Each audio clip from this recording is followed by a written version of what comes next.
Naomi Brooks here, and I want to ask you something while we're driving together for a minute. Have you ever looked in the mirror and realized the person who used to beg for understanding, chase approval, or explain every wound is just gone? Not loudly, not dramatically, quietly, like your old self died in silence while nobody noticed. And somehow, that was the exact moment your eyes began to see differently. If this message found you at the right time, drop a quick "I changed in silence" in the comments. I read those words more than you know. Because what happened to you was not a breakdown. It was not you becoming cold. It was something far deeper, something many anointed and chosen ones experience, but almost nobody can explain. And what if the pain you thought was ending you was actually the moment the veil started lifting? Stay with me, because the story behind that shift might explain your life in a way you never expected. Anointed and chosen, your old self died in silence, and that's when the veil lifted.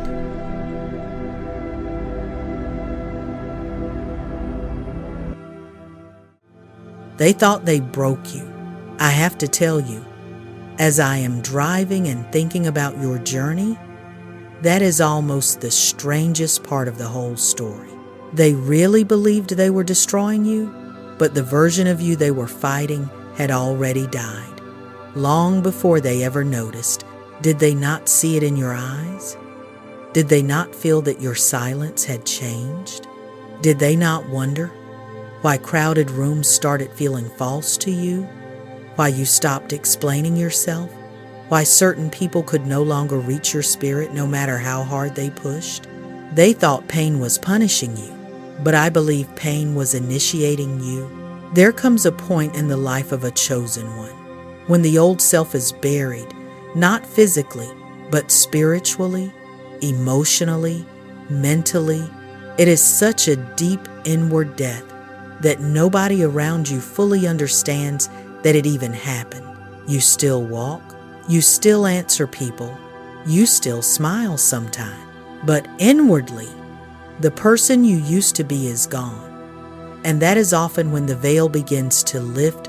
Is that not what Paul was pointing toward in Romans chapter 12, when he said, "Be not conformed to this world, but be ye transformed by the renewing of your mind"? Renewal sounds beautiful when we preach it, but when you live it, it can feel like losing everything familiar before God gives you clearer sight. Most people never experience that kind of unveiling because most people spend their lives running from pain. They hide in noise. They bury themselves in distractions. They chase validation, entertainment, attention, relationships that look full but are empty, identities that impress people but never heal the soul. But you were not allowed to stay there. You were driven into the fire. You did not ask for it. You did not sign up for it. Life pulled you into dark places and shut the door behind you. And still, God was there. Is that not the mercy of the Lord? That even in the fire, He does not abandon His own? Isaiah chapter 43 says, "When thou walkest through the fire, thou shalt not be burned." It does not say you will avoid the fire. It says the fire will not have the final word over you. And that darkness changed your vision. You began seeing what others could not see. The smile that looked warm but felt hollow, the hidden jealousy beneath support, the manipulation buried inside kindness, the emptiness behind status, the insecurity hiding behind arrogance, the spiritual sickness that can sit quietly behind material success. Have you noticed that once God sharpens your discernment, you start sensing the atmosphere before anybody even speaks? You begin to feel what is off before there is proof in the natural That unsettles people. Why? Because once a person can see past the mask, they become very difficult to control. 1 Samuel chapter 16 reminds us that man looks on the outward appearance, but the Lord looks on the heart. And when God trains your spirit, He teaches you to stop being hypnotized by appearances too. That is why your road became lonely. Not because you are cursed, not because you are impossible to love. It is because awakened people make sleeping minds uncomfortable. Once your veil lifted, the old world stopped fitting you. Conversations became thin. Friendships became draining. Places that once entertained, you started exhausting your soul. You began craving silence more than attention. You needed peace more than applause. And people misunderstood it. They called you distant. They called you cold.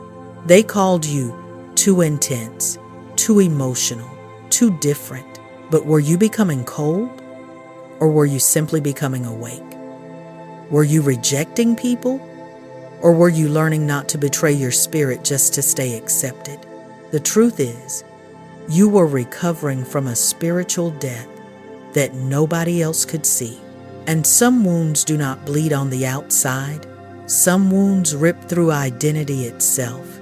Some of you lost people you were certain would remain in your life. Some of you were betrayed by the very ones you loved most. Some of you watched dreams collapse right in front of your face. Some of you cried at night and asked God why your life felt like warfare, while other people looked comfortable, numb, and untouched. I know that kind of prayer. I have had quiet drives where I looked out the window at ordinary people crossing streets, sitting in traffic, laughing at red lights, and I thought, Lord, why does my soul feel like it has been through a battlefield when the world around me keeps moving like nothing happened? Have you prayed that way too? But comfort was never your destiny. Transformation was, and transformation is costly. Every butterfly must dissolve before it can fly.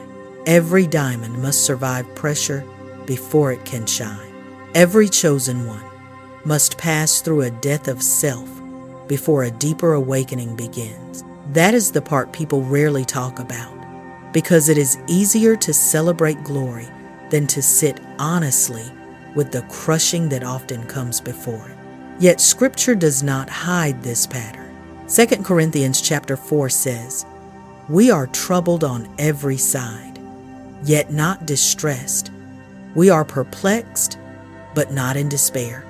Persecuted, but not forsaken. Cast down, but not destroyed." Do you hear that? Cast down, but not destroyed. Pressed, but not abandoned. Broken open, but still carried by God. The veil is rarely lifted through comfort. More often, it is lifted through suffering. Suffering strips illusion. It forces you to confront reality. It exposes who people truly are. It reveals strength you did not know you had. It burns away your addiction to approval. It kills the old ego that needed applause to feel secure. That is why some of the deepest discernment is born in the darkest seasons. 1 Peter chapter 1 says that the trial of your faith is more precious than gold, though it be tried with fire. Gold does not complain when it enters the flame. It comes out purified. Why would your calling be any different? That is also why you do not fear people the same way anymore. After all you have survived, what exactly are they going to threaten you with that life has not already tried? You have already lost too much, already wept too much, already endured nights that should have swallowed you whole. So now you move differently, calmer, sharper, more watchful. You can feel when envy enters a room. You can sense when energy shifts.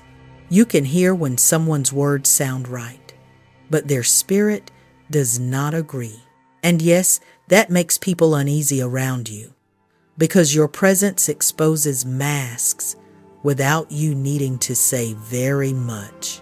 Hebrews chapter 4 says, "All things are naked and opened unto the eyes of him, with whom we have to do."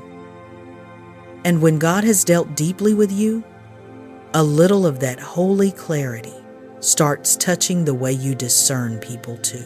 I think this is one reason chosen ones often feel out of step with modern life. We are living in a time when image is mistaken for character, when branding is mistaken for substance, when attention is mistaken for anointing. Have you not seen it? People can look polished and still be empty. They can be celebrated and still be tormented. They can have influence and still have no peace. I have watched public figures smile in front of cameras and still carry exhaustion in their eyes. I have known ordinary people with no platform at all who looked fine online and were falling apart in private. So when God teaches you to see beyond appearances, that is not a burden. That is protection. That is mercy. That is discernment born through fire. And maybe this is where you are now. You are not who you used to be, but you are not fully where God is taking you yet. That in-between place can feel unsettling, can it not? You no longer belong to the old version of your life, and the new chapter has not fully opened, but that does not mean you are lost. It may mean God is finishing something holy in you. Psalm 34 says, "The Lord is nigh unto them that are of a broken heart, not far, not absent, near." And sometimes his nearness becomes clearest after everything false has been stripped away. So no, they did not break you. They only witnessed the burial of a version of you that could no longer survive where God is taking you. What they thought was your ending was really the beginning of your sight. What they called distance was discernment. What they called intensity was awakening. What they called change was God answering prayers you cried when nobody was around to hear them. And now you see more clearly. Now you move more carefully. Now you recognize what is hidden behind polished words and rehearsed faces. Once God teaches a chosen one to see, who can easily deceive them again? Once the veil lifts, can you ever truly go back to sleep? They thought they were destroying you. That is what makes this whole story almost painful to smile at. As I drive and talk with you tonight, I keep coming back to that truth. They believed they were attacking the living version of you, but the version they were trying to wound had already died long before they arrived. The old you had already been buried in silence. The one who needed everyone to understand, the one who kept over-explaining, the one who tolerated disrespect because losing people felt scarier than losing peace, that person was already fading under the weight of heartbreak, disappointment, sleepless nights, and prayers only God heard. Did they really think they were ending you when God had already started remaking you? There is something about a chosen one that acts like a mirror. People get near you, and suddenly they start seeing themselves more clearly than they wanted to. Their lies look louder. Their insecurity rises faster. Their darkness becomes harder to hide. That is why some people dislike you before they even know your name. It is not always because you did something wrong. Sometimes your presence threatens the false self they worked so hard to build. I have seen this in real life more times than I can count. I have watched people be warm to everyone in the room, then turn strangely cold toward the one person who carried quiet depth. Why? Because truth has a way of disturbing performance. 1 Samuel says that man looks on the outward appearance, but the Lord looks on the heart. And when God has trained your spirit, you stop being impressed by surfaces too. What hurts most is that many of the deepest wounds did not come from strangers. They came from family, from friends, from partners, from people you would have sacrificed everything for. That is the part many chosen ones never forget. It is one thing to be attacked by an enemy. It is another thing to be wounded by someone you once prayed for, defended, and loved with a sincere heart. But even there, God was teaching you something you could not have learned any other way. Not everybody connected to you is assigned to your destiny. Some people were there to test your discernment. Some were there to strengthen your boundaries. Some were there to expose where your love had become unhealthy, self-abandonment. Some had to leave, because if they stayed, you would never fully discover who you are in God. And every departure cut deeply because your heart was real. Chosen ones do love deeply. You care deeply. You forgive more than most people even realize. You give chances. Long after wisdom is whispering to you to step back, that is why betrayal hit you so hard. You would not have done to them what they did to you. You would not have smiled in someone's face while secretly competing with them. You would not have taken loyalty and answered it with manipulation. But pain became a teacher, didn't it? A severe one, but a faithful one. It taught you that loyalty is rare. It taught you that intentions matter. It taught you that energy does not lie. And silence often reveals more than speeches ever will. Ecclesiastes says, there is a time to keep silence and a time to speak. And some of you learned that God can show you more in a person's silence than in all their promises. You also started seeing something that can feel almost frightening at first. Most people are asleep, not physically, but spiritually. They chase what does not feed the soul. They worship appearances and neglect character. They follow crowds because independent thought costs too much. They avoid truth because truth demands change. Is that not what we see everywhere now? A culture full of noise, performance, branding, filters, self-promotion, and shallow applause. While so many hearts are starving underneath it all, Jesus asked, "What shall it profit a man if he shall gain the whole world and lose his own soul?" That question did not expire with the first century. It is standing in the middle of this generation too. Once your veil lifts, you cannot go back to living blind. That is one reason your life started feeling strained. You began noticing patterns everywhere. You started seeing how society rewards conformity. You saw how fear programs people. You recognized how many relationships are built on transaction rather than love. How many systems grow strong by keeping people weak, distracted, divided, and exhausted. That is why your old life stopped making sense. You were not becoming broken. You were becoming aware. And awareness has a cost. It makes old environments feel unbearable. It makes fake harmony feel heavy. It makes certain rooms feel spiritually loud, even when nobody is shouting. That is why many chosen ones pass through intense seasons of isolation after awakening. I am not talking about the kind of loneliness that comes from pride or coldness. I mean the holy, uncomfortable separation where God recalibrates your inner life. Your soul starts detoxing from illusion. The old version of you cannot survive inside your new awareness. I remember talking with a woman from church some time ago.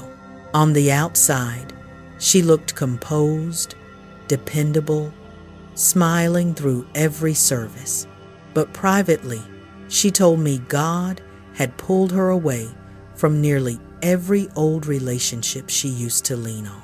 She thought she was losing her life. Later, she realized she was losing the noise that kept her from hearing him.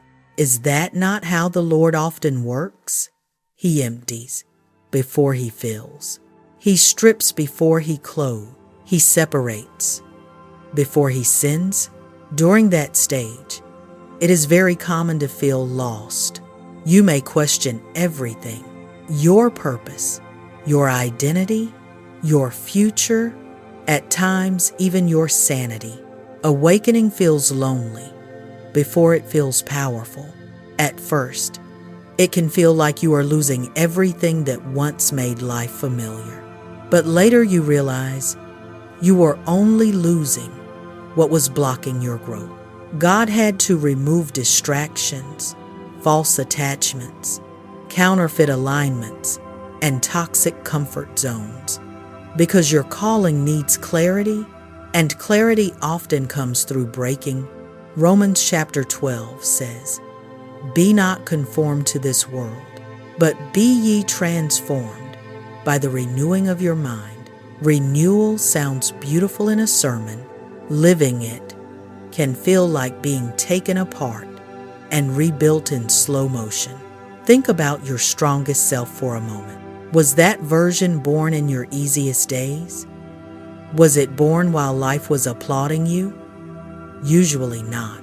The strongest version of you was born in isolation, heartbreak, betrayal, confusion, depression, survival mode, and long nights.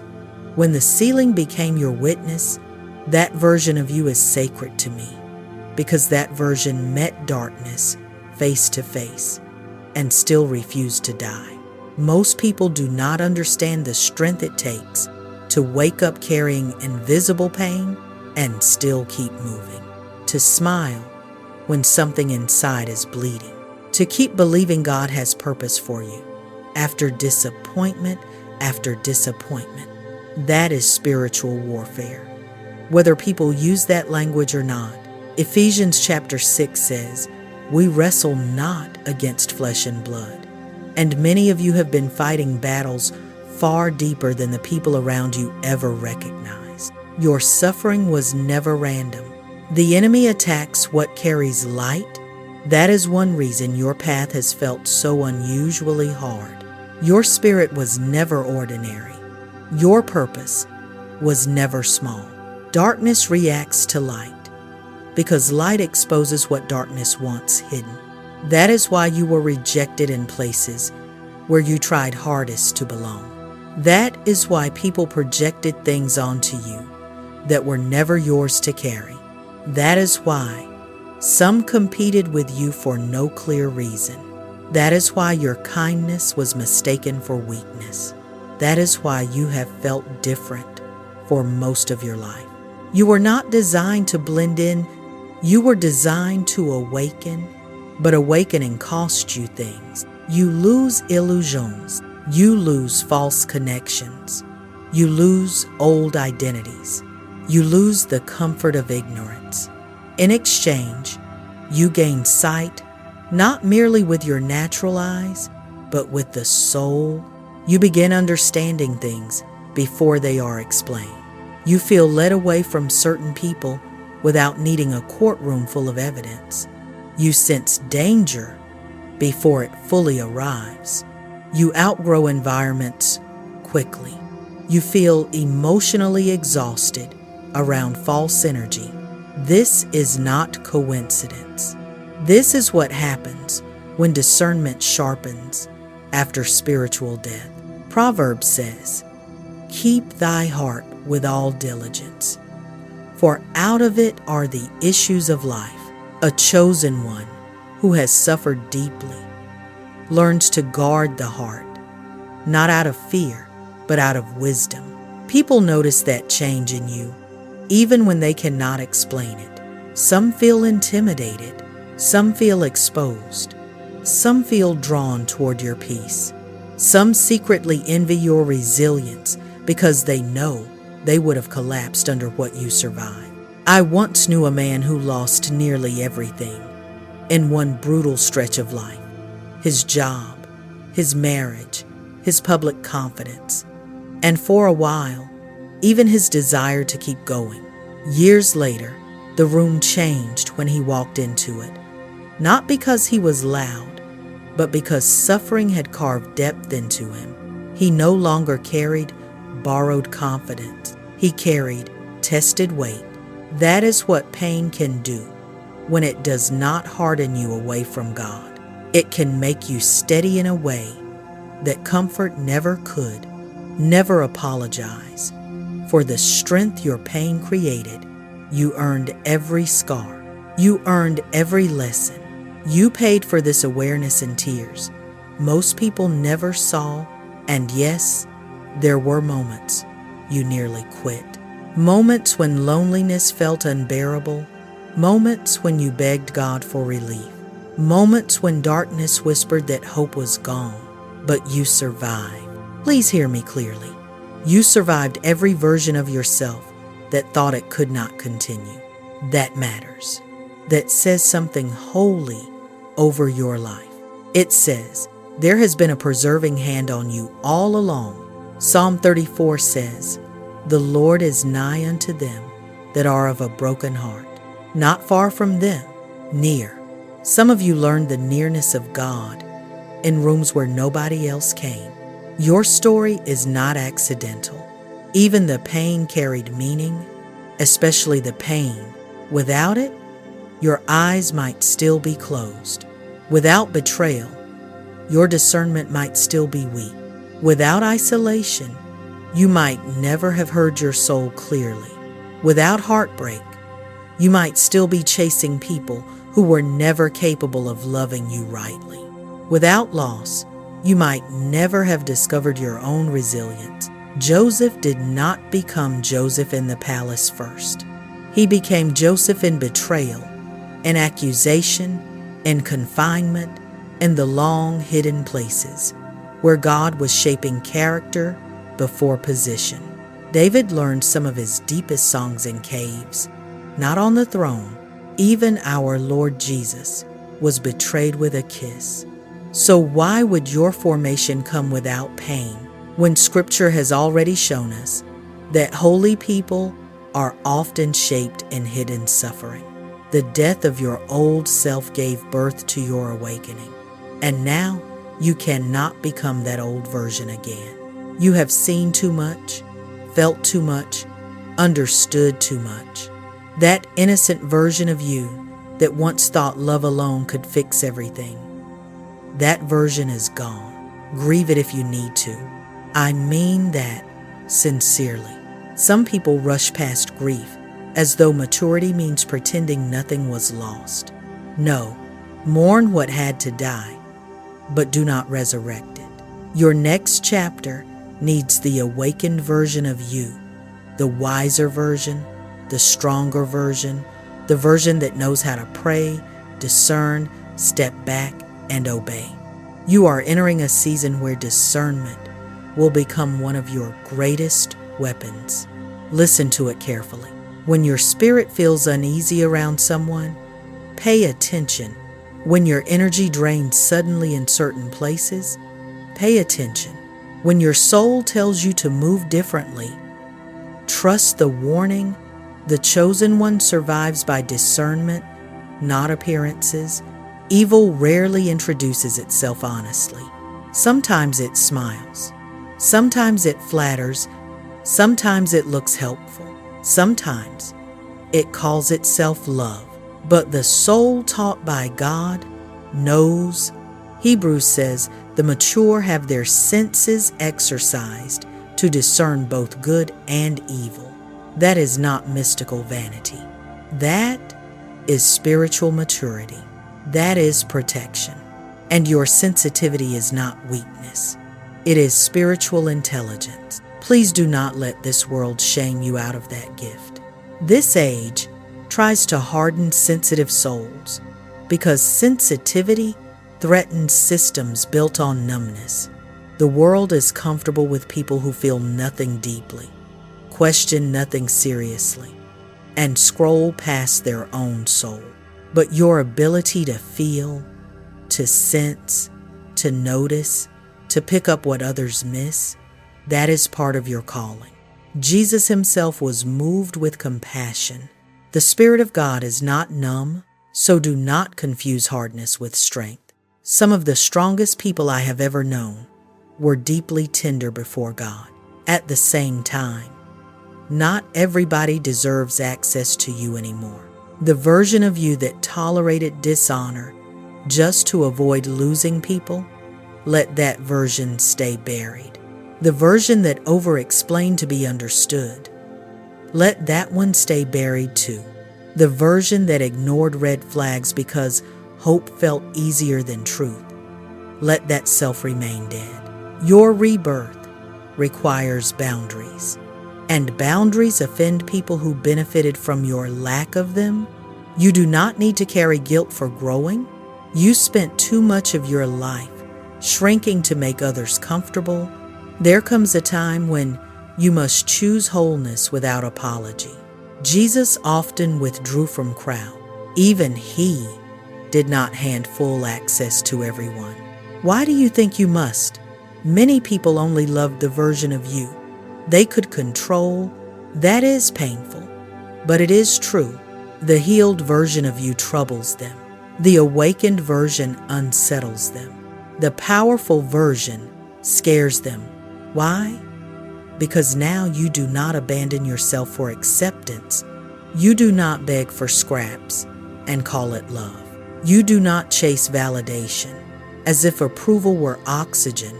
You do not tolerate manipulation disguised as connection. And once a chosen one reaches that level of awareness, their energy changes for good. You become magnetic without trying. Because authenticity carries its own authority, people can feel when someone has survived darkness and transformed instead of becoming bitter. You carry depth now, presence, wisdom, weight. Even your silence says something different. That is why your future will not look like your past. What you called punishment was often training. God was training your mind to endure, training your spirit to discern, training your heart to heal, training your soul to lead. One day, your story will become instructions for someone else's survival. One day, somebody will hear what you endured and decide not to quit. I have seen this happen. I have watched one honest testimony in a quiet room give another hurting person the courage to stay alive inside, to keep praying, to keep showing up. Nothing you survived was wasted. Not one sleepless night, not one confusing betrayal, not one silent battle. That is why superficial things no longer impress you the way they once did. You value peace more than popularity now, depth more than attention, authenticity more than performance, alignment more than approval. You finally understand that protecting your inner life matters more than proving yourself to people who have already decided not to understand you. And once a chosen one stops living for external validation, something powerful happens. Fear loses its grip. Manipulation loses its leverage. Public opinion loses some of its control. Why? Because the greatest battle has already happened within. After surviving inner ruin, external pressure does not feel quite the same. That is also why your enemies misread you. They thought your silence meant weakness. They thought your kindness meant fragility. They thought your isolation meant failure. They did not know that solitude was becoming your transformation chamber. While they were busy judging appearances, God was rebuilding your soul. Now, your energy carries something rare. Inner authority. You do not need everybody to agree with you anymore. You do not panic every time someone leaves. You do not fear solitude the same way, because solitude introduced you to yourself. And once you truly meet yourself before God, loneliness changes form. It no longer rules you the way it once did. There is real power in becoming your own safe place under the Lord. That may be one of the deepest lessons suffering was trying to teach you all along. People can leave. Situations can collapse. Life can shift overnight. But if you can remain grounded in who God has formed within you, nothing can finally destroy you. That is a mature stage of awakening. Spiritual steadiness in the middle of chaos. Isaiah says, "Thou wilt keep him in perfect peace, whose mind is stayed on thee." Perfect peace does not mean a perfect world. It means a heart anchored somewhere deeper than the storm. And yes, chaos will still come. Life will keep testing your growth.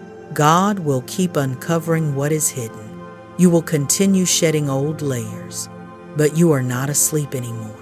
Now you recognize the patterns. Now you trust what the Spirit is showing you. Now you understand your worth more clearly. Now you know your spirit has survived things that should have shattered it. That knowledge changes how you walk through the world. You stop chasing what is not yours.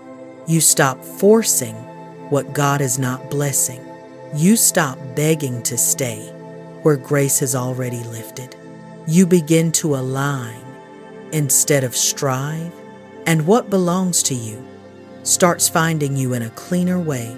The right people, the right opportunities, the right assignments, the right peace. Not because life suddenly becomes easy, but because your inner life has become clearer.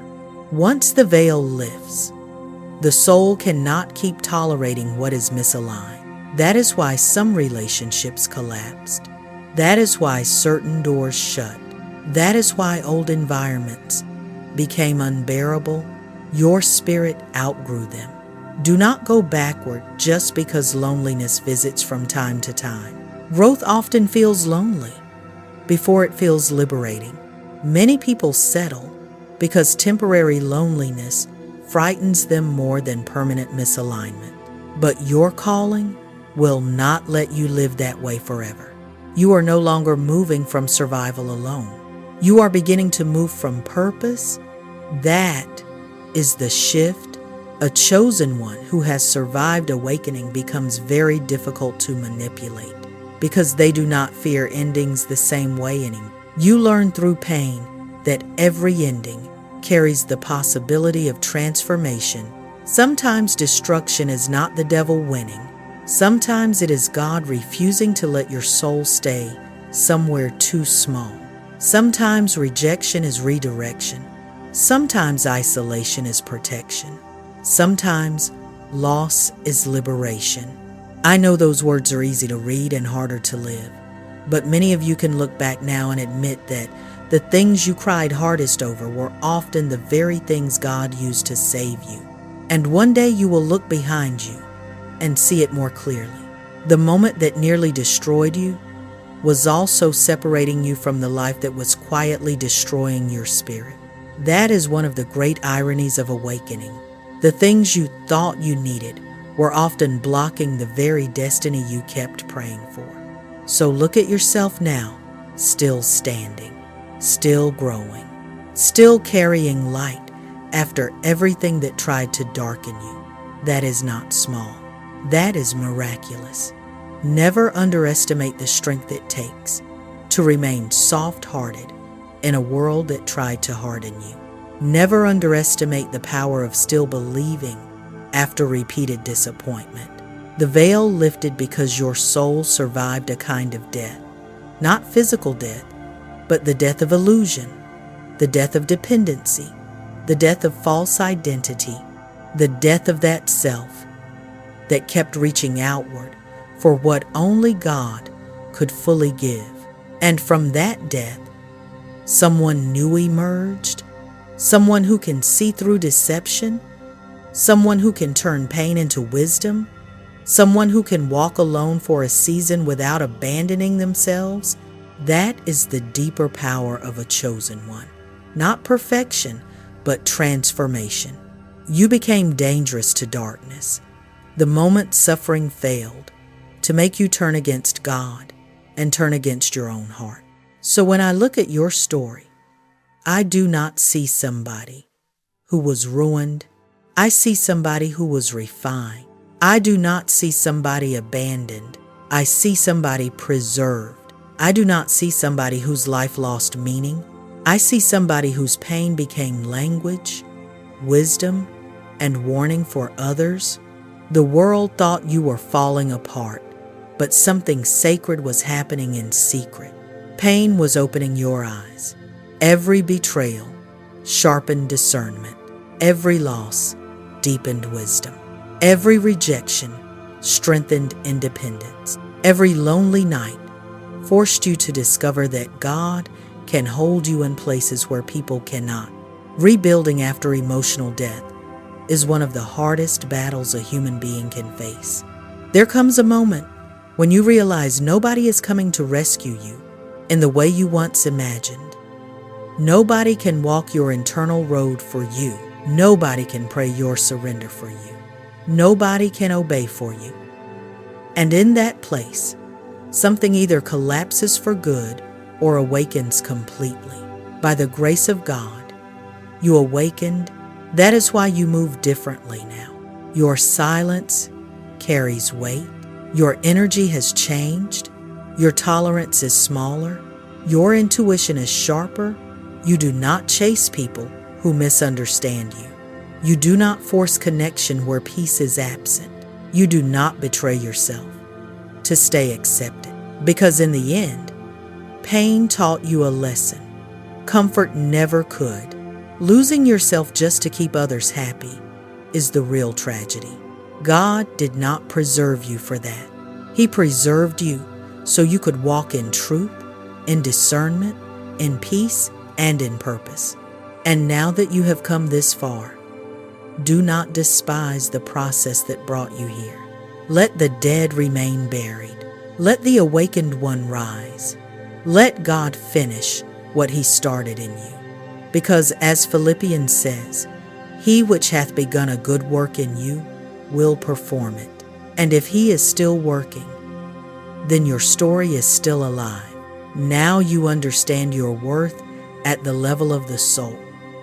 And that unsettles people more than they will ever admit. Why? Because awakened people are harder to manipulate. Guilt does not pull you the same way anymore. Fear does not chain you the same way anymore. Approval does not own you the way it once did. Temporary validation cannot rule your life when God has already walked you through an inner death and kept you standing. And once a person survives the collapse of the old self, something holy and dangerous begins to rise. Not dangerous because you want revenge. Not dangerous because you want to hurt anyone back. Dangerous because you no longer fear losing what once controlled you. That is where your strength lives now. Your pain did not destroy you. It uncovered you. The fire was never sent to consume your soul. It was allowed to expose the strength buried underneath everything this world tried to press down. And after all you have survived, you are finally seeing the truth more clearly. They were attacking a version of you that no longer existed. The real you, the awakened you, the one God was forming in secret, was already rising from the ashes. That is why their attacks did not finish the story. They were fighting your past while God was already calling your future forward. Have you noticed that? People often keep reacting to who you used to be, while the Lord is already speaking to who you are becoming. Isaiah says, "Remember ye not the former things, neither consider the things of old. Behold, I will do a new thing." A lot of people around you are still staring at the former thing, but heaven is already moving toward the new me. Chosen ones, do not become strong through comfort. Comfort has never been the birthplace of spiritual depth. Comfort does not make warriors. Comfort does not sharpen discernment. Comfort does not teach the soul how to stand when life caves in. Strength is often born where no one is clapping. where no one is helping, where no one even sees the battle, while others were laughing, sleeping peacefully, and moving through ordinary routines. You were fighting things nobody could see. Battles in your mind, battles in your heart, battles so deep that some nights it felt like your spirit was collapsing under the weight of everything pressing against it. But what looked like destruction was often transformation. Chosen ones gain vision through suffering. That is not a romantic thought. It is a painful truth. Yet Scripture shows the pattern again and again. Joseph saw differently after the pit. David heard differently after the wilderness. Paul wrote differently after affliction. Even Jesus was led into the wilderness before public ministry. So why would your seeing come without your own dark valley? Pain changes the way you look at the world. It tears away illusions. It reveals what appearances tried to hide. It forces you to look beneath the surface. Before suffering, you trusted easily. You loved openly. You heard people's words and took them at face value. You hoped for the best.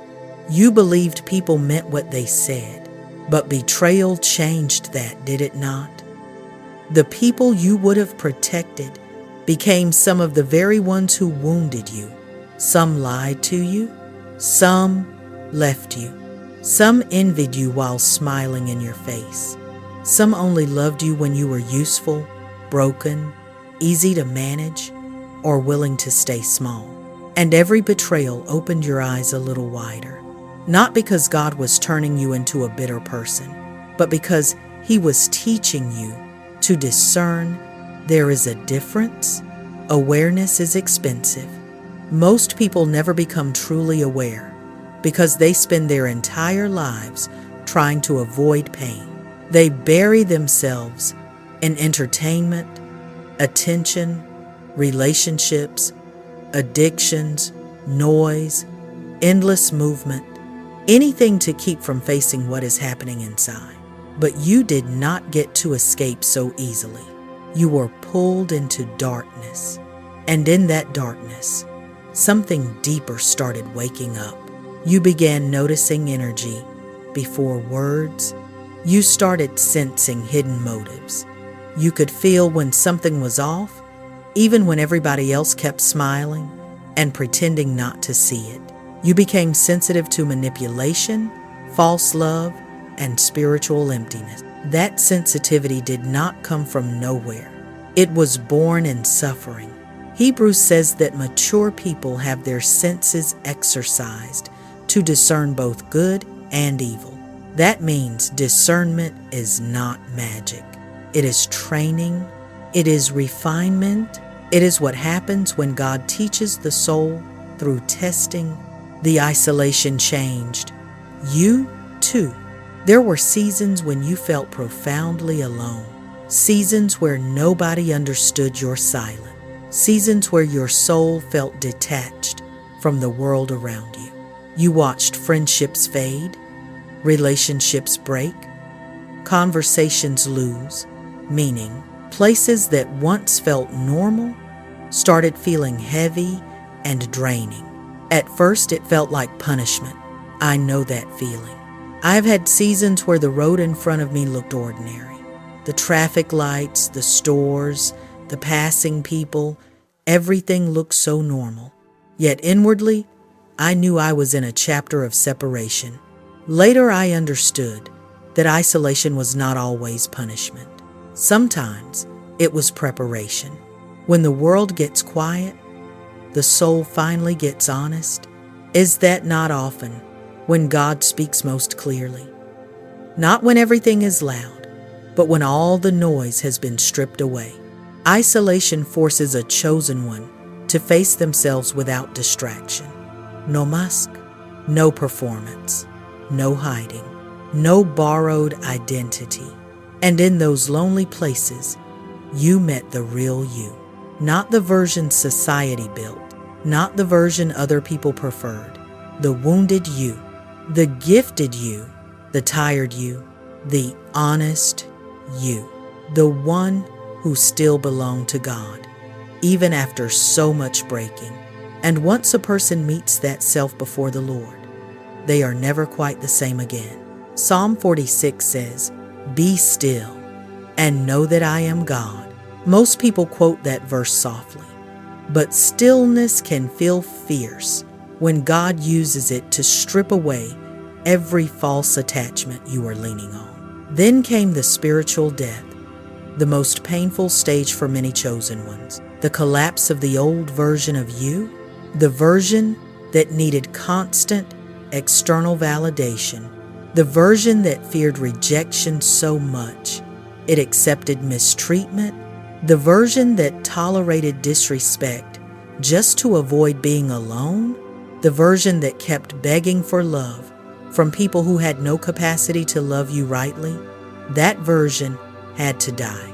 And spiritual death is terrifying because it feels like losing yourself. You question everything: your identity, your purpose, your future, your worth. Some nights feel unbearably heavy because your soul is shedding layers it can no longer carry. But spiritual death is not the end. It is often the beginning of true sight. After ego breaks, clarity begins to enter. You stop chasing approval. You stop forcing relationships. You stop betraying yourself to keep other people comfortable. And suddenly, you start seeing faster, sensing quicker, pulling back sooner. You understand that not everyone deserves access to your peace. That wisdom did not come from an easy life. It came from surviving what should have taken you out. That is why chosen ones carry a different kind of presence. You can feel it in their eyes, in their silence, in the weight they carry without needing to announce it.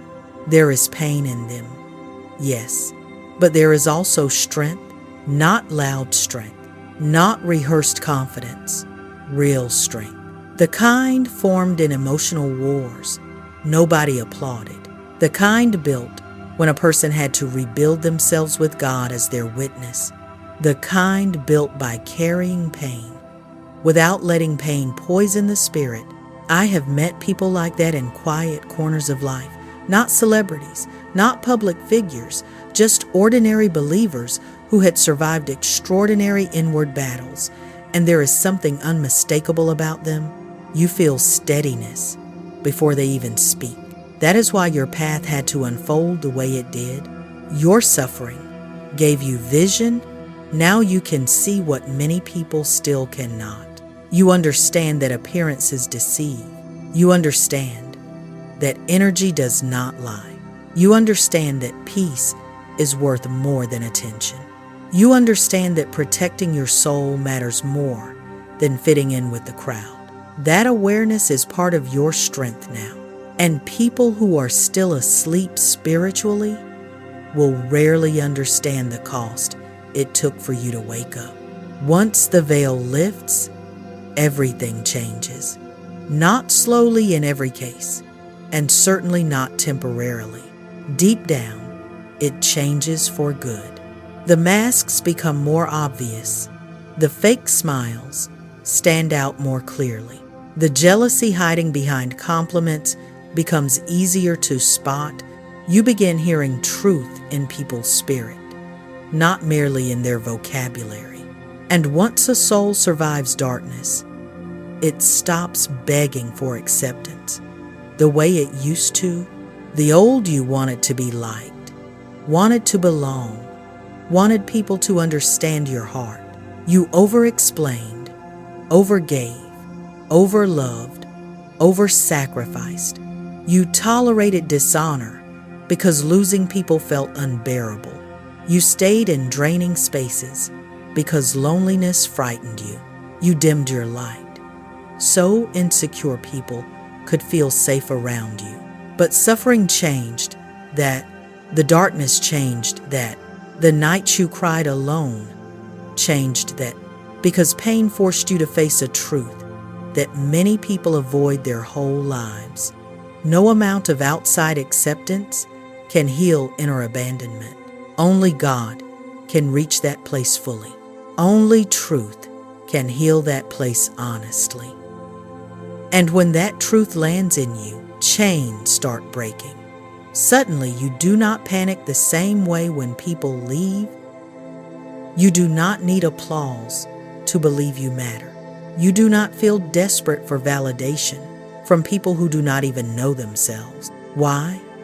Because the hardest moments of your life taught you something powerful. You survived without what you thought you needed. You survived betrayal. You survived rejection. You survived heartbreak. You survived isolation. You survived those nights when life felt too heavy to hold. And after all of that, human approval loses some of its power over you.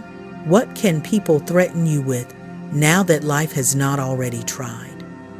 That is often the moment a chosen one becomes almost impossible to control. Control works best on people who are afraid of losing something. But what happens when someone has already lost the things that once defined them? What happens when someone has already passed through emotional death and still came out breathing spiritually? They become free in a deeper way, not reckless, not proud, not hardened in the flesh, free. Free from needing to impress everyone, free from the addiction to being praised, free from toxic attachments, free from performing just to be loved. And that kind of freedom scares people who depend on control, because so much of this world is built on fear. Fear of rejection, fear of judgment, fear of standing alone, fear of not fitting in. Most people betray themselves every day just to remain accepted by the crowd. They silence truth to stay included. They wear masks to survive socially. They tolerate dishonor because loneliness scares them more than suffering. But the awakened soul cannot keep living that way. Once the veil lifts, you realize peace is worth more than popularity. That realization changes the way you carry yourself. You stop forcing conversations. You stop chasing people who act confused about your value. You stop begging for love that should flow naturally. You stop shrinking yourself to fit spaces that were never built for your spirit. You begin choosing alignment over acceptance. And yes, that means some people will leave. Let them. Some relationships only survived because you abandoned yourself to keep them alive. Once you started respecting your own soul, those connections could not continue. That is not always loss. Sometimes it is liberation. Sometimes what looks like abandonment is actually mercy. Sometimes God closes a door because your spirit has already been bruised enough inside that room. The truth is, many people only love the controllable version of you, the quiet version, the overgiving version, the version that ignored intuition, the version that tolerated disrespect, the version that kept asking, "What did I do wrong?" Even when the deeper issue was never you, but the awakened version of you, the healed version, the steady version that sees clearly and stands firmly. That version frightens people because a person who no longer fears rejection becomes powerful in a way manipulation cannot easily touch. Guilt does not move them the same way.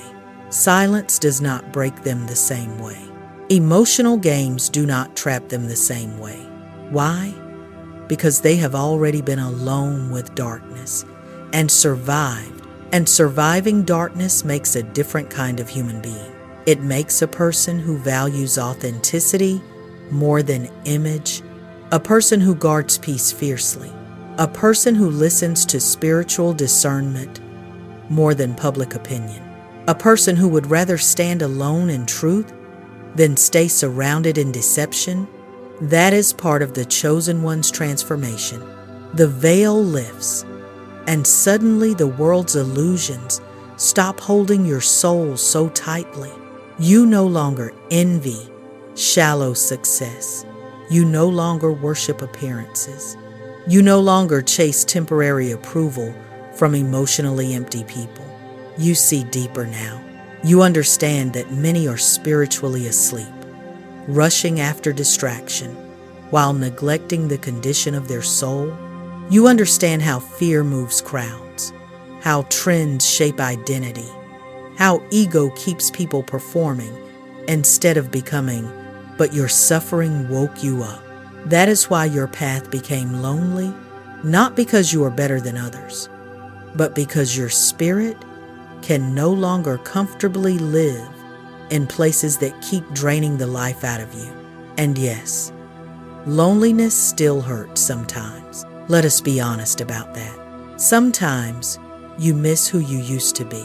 Sometimes you miss feeling like you belonged somewhere without friction. Sometimes you even miss the comfort of ignorance, but deep down you know you cannot go back. You have seen too much, felt too much, survived too much. The veil lifted for a reason. Your soul was never meant to stay asleep forever. And now that you are awake, your energy carries something rare. Inner freedom, the kind money cannot buy, the kind applause cannot manufacture, the kind freedom that only comes after surviving darkness and learning that your spirit, held by God, is stronger than everything that tried to crush it. That is why you do not chase acceptance the same way anymore. Once a soul truly knows its worth before God, it becomes very hard to control, not because it becomes arrogant, but because it becomes anchored. Romans chapter 8 says, "For ye have not received the spirit of bondage again to fear." Fear is bondage. Approval addiction is bondage. Living for people's reactions is bondage. But God has not called you back into that prison. He has been teaching you how to stand as someone who knows they belong to Him. When that settles in your soul, you move differently. You stop begging. You stop forcing.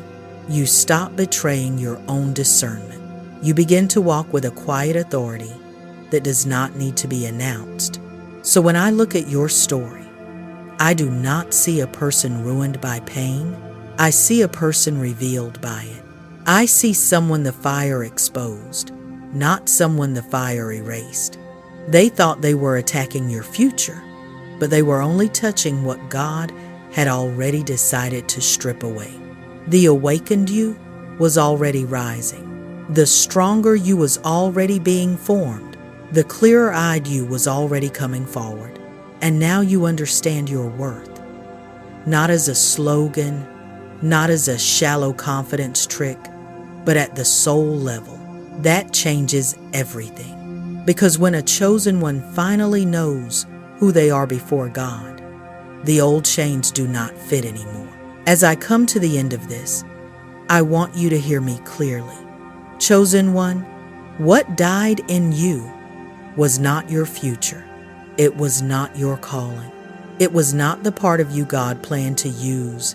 What died was the false self, the fearful self, the version of you that kept shrinking, begging, doubting, and bleeding for people who could not carry your soul with care. And painful as that death was, it opened your eyes. Now you see differently. Now you move differently. Now you know that not every closed door was rejection, and not every loss was cruelty. Some things had to fall apart because God was not trying to destroy you. He was uncovering you. He was teaching you how to discern, how to stand, how to stop living for approval and start living from truth. That is why you cannot go back to sleep. That is why the old life no longer fits. And if this message found you at the right time, I do not believe that is an accident. I believe God is reminding you that your breaking was not the end of your story. It was the beginning of your awakening. The veil lifted because the fire did not finish you. It refined you. So before you leave, I want you to do something simple but powerful. Write in the comments, "My eyes are open now." Let that be your declaration. And if this message spoke to your spirit, make sure you like this video, subscribe, and share it with someone who has been walking through a silent death and needs to know God is still with them. I'm Naomi Brooks, and I want you to remember this tonight. The version of you that was easy to control is gone, and the one rising now has been touched by God